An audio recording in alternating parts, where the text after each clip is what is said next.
Bonjour à toutes et à tous. Savez-vous ce qu'est le French bashing?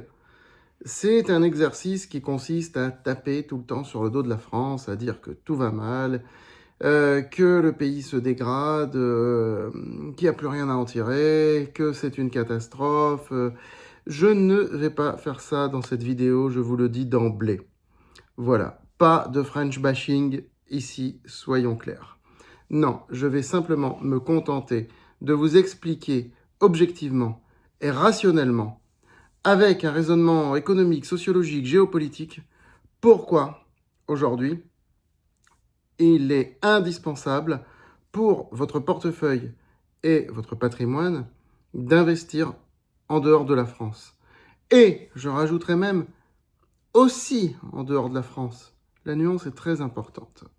Parce que si je vous dis il faut tout basculer ailleurs, je ferai du French bashing. Ça voudrait dire qu'il n'y a plus rien en France. Plus rien n'est bon. Je vous rappelle quand même que la France est l'un des 5 membres du Conseil de sécurité de l'ONU, membre permanent, que la France est l'une des 9 puissances nucléaires mondiales, qu'elle est dans le top 10 des puissances militaires, et qu'elle est la 6e, 7e puissance économique mondiale. Donc, je tiens tout d'abord à rassurer, il n'y a pas péril en la demeure, il y a simplement un certain nombre de problématiques que je vais vous exposer ici, qui font que, aujourd'hui, tout portefeuille boursier ou tout patrimoine doit être diversifié, je dis bien diversifié en dehors de la France, ce qui ne veut pas dire qu'il faille abandonner tout investissement en France. Voilà. Donc, nous allons parler dans un premier temps de vos portefeuilles boursiers et dans un deuxième temps du reste du patrimoine, en particulier l'immobilier. Je vous invite d'ores et déjà à liker et partager cette vidéo et à ne pas oublier de vous abonner à cette chaîne YouTube. Et sachez que les recommandations boursières, ça se passe sur francebourse.com. Nous sommes en fin d'année 2025. Il y a actuellement notre grande promo annuelle. Voilà. Alors, justement, sur francebourse.com, nos portefeuilles qui sont réservés à nos abonnés font des merveilles cette année, vraiment des merveilles. Les scores ne sont pas définitifs, mais on est largement à plus de 25% sur le portefeuille croissance et à plus de 20% sur le portefeuille rendement. Ce qui fait une performance 2 à 3 fois égale à celle du CAC 40.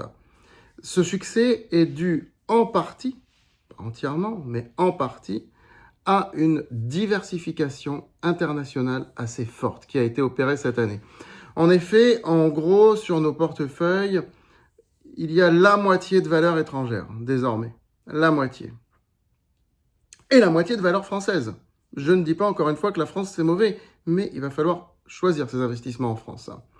Alors, pourquoi déjà est-ce qu'il est impératif de regarder en dehors de la France? Parce que notre pays, aujourd'hui, a un vrai problème au niveau politique. C'est-à-dire que la France est divisée en 3 blocs à peu près égaux qui ne s'entendent pas entre eux et qui n'arrivent pas, contrairement à d'autres pays, à faire de vraies coalitions durables pour faire tourner le pays. Aujourd'hui, il tourne à minima. Il y a une coalition en attendant la présidentielle de 2027. Mais il est clair que le modèle constitutionnel français, qui est celui de la Ve République, arrive à bout de souffle. Et qu'à un moment donné, il faudra le réinventer. Pour l'instant, personne n'ose le réinventer. Mais tant qu'il ne sera pas réinventé, le pays va continuer d'être dans cette problématique de division et de difficulté d'avancer. Et puis, on sait très bien que la France est le pays, dès qu'on fait des réformes et autres qui ne vont pas dans le sens des fonctionnaires ou des syndicats, on sait très bien que c'est un pays où les blocages arrivent facilement, même si c'est beaucoup moins qu'il y a 20 ou 25 ans. On est d'accord. Mais ça arrive quand même facilement, les blocages, les mouvements sociaux, etc. C'est le pays de la révolution de 1789, donc on ne peut pas, quelque part, lui demander autre chose, mais tout ça plombe l'économie. Il faut savoir que des journées entières de grève, de mouvements sociaux, ça impacte le PIB. Et puis, il y a un peuple, le peuple français, qui a beaucoup d'épargne, qui a énormément d'épargne, mais qui a du mal à consommer, qui a du mal à dépenser pour certaines choses. Je veux dire, le français est de moins en moins dépensier. Donc tout ça, ça pèse sur la croissance économique. Aujourd'hui, la croissance économique est faible, voire inexistante en France. Elle est même inférieure à l'inflation. C'est-à-dire qu'on ne crée pas de richesse dans le pays. Donc comme on ne crée pas des richesses, eh bien au niveau des entreprises, c'est plus compliqué pour elles d'avancer, d'autant plus que les coûts salariaux sont élevés, que les impôts font partie des plus élevés du monde, etc. Pour toutes ces raisons, aujourd'hui, investir sur des boîtes françaises en bourse est compliqué. Ça ne veut pas dire qu'il ne faille pas le faire, mais il faut être très sélectif. Vous avez des boîtes françaises qui font des filiales dans d'autres pays, et ces filiales se développent, et ce sont des filiales dont les revenus remontent à la maison mère française, mais qui localement contribuent à l'économie du pays en question. Et elles sont accessibles en France. Donc ça, superbe. Par exemple, j'ai recommandé Hop Mobility, milieu 2014, fin 2015, le titre est à plus 60%. Impeccable comme parcours. C'est une société qui s'est énormément diversifiée aux États-Unis en faisant des investissements directs à l'étranger là-bas, ce qui fait que, du coup, c'est une société qui a de l'ADN américain désormais en elle, même si ça reste une société française et accessible en France. Et puis, il faut bien voir aussi qu'en France, vous pouvez acheter des titres étrangers. Dans le CAC 40, vous avez ArcelorMittal, qui est une boîte indienne, qui est franchement quasiment pas dépendante de la France, et pourtant qui est dans le CAC 40 et qui est mettable en PEA. Donc ça, c'est très important aussi. Hein. On peut avoir des sociétés considérées comme françaises et qui, pourtant, permettent de s'exposer à l'étranger. Mais sinon, en dehors de ça, il faut aller voir à l'étranger. Regardez, cette année, on a investi sur des boîtes espagnoles, italiennes, belges, néerlandaises, chypriotes même, hein. Théon, qu'on a revendu avec 30% de plus-value.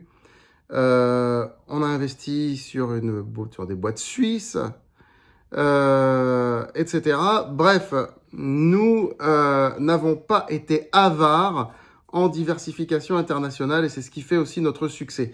Parce que ce qu'il faut bien voir aussi aujourd'hui, c'est que les narratifs des différents pays d'Europe même se décorrèlent de plus en plus, et qu'on a un centre géographique qui descend vers le sud de l'Europe.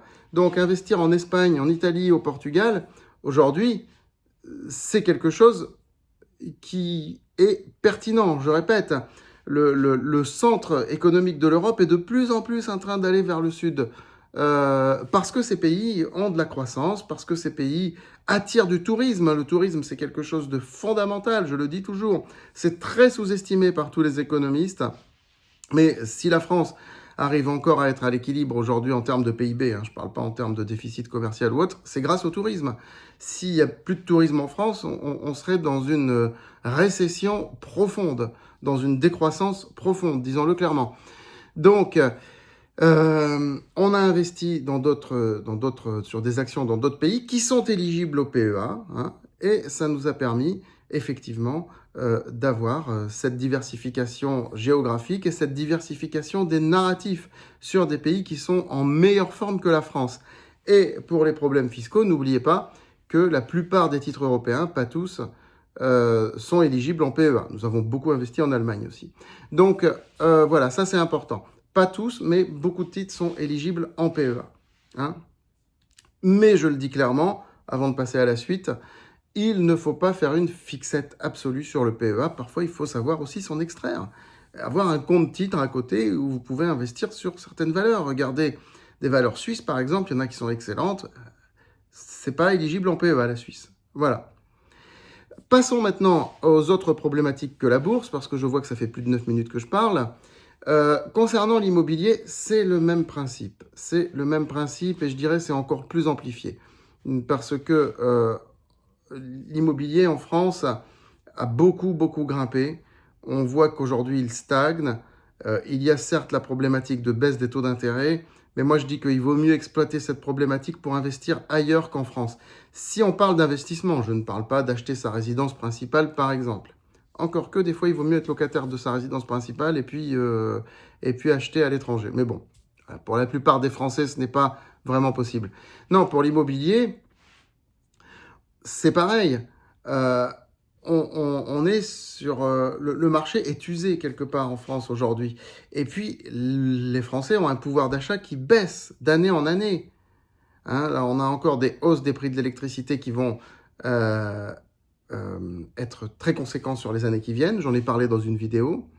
On a des faillites d'entreprises qui sont en hausse croissante, ce qui peut générer du chômage, hein, ce qui va faire baisser les revenus de la population globalement, donc le pouvoir d'achat. Donc l'immobilier, euh, aujourd'hui, il est à un plateau, mais ce qui risque de se passer, et je l'ai dit dans une vidéo consacrée au sujet, c'est des ventes importantes, des ventes massives. Et ça pourrait faire baisser les prix de l'immobilier. Donc, moi je dis qu'aujourd'hui, l'immobilier, c'est encore pire que la bourse, il faut vraiment éviter la France. Sauf, je répète, résidence principale ou autre. Mais pour des placements locatifs ou pour un placement patrimonial, mieux vaut aller vers, encore une fois, vers l'Europe du Sud, qui est en plein développement. Et vous avez en Espagne, par exemple, un tas de zones en réaménagement. Hein. Vous avez des nœuds urbains, des hubs, où il y a des opportunités. Faut pas voir que le résidentiel, mais l'ensemble, qui peuvent être très intéressantes. Voilà.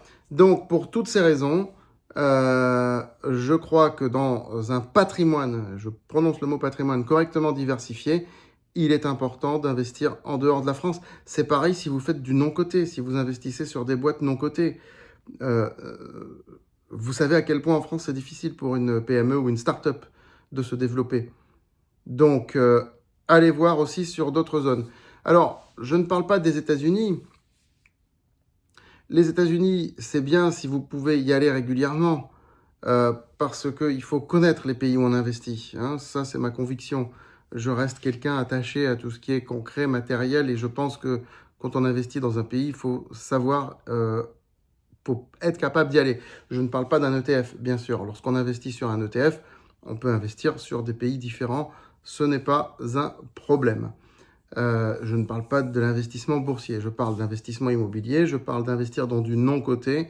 Dans du non-coté, il faut absolument rencontrer le chef d'entreprise, voir son marché, se déplacer dans son pays pour voir, etc. Voilà, mais diversification hors de France, indispensable. À très vite sur France Bourse TV.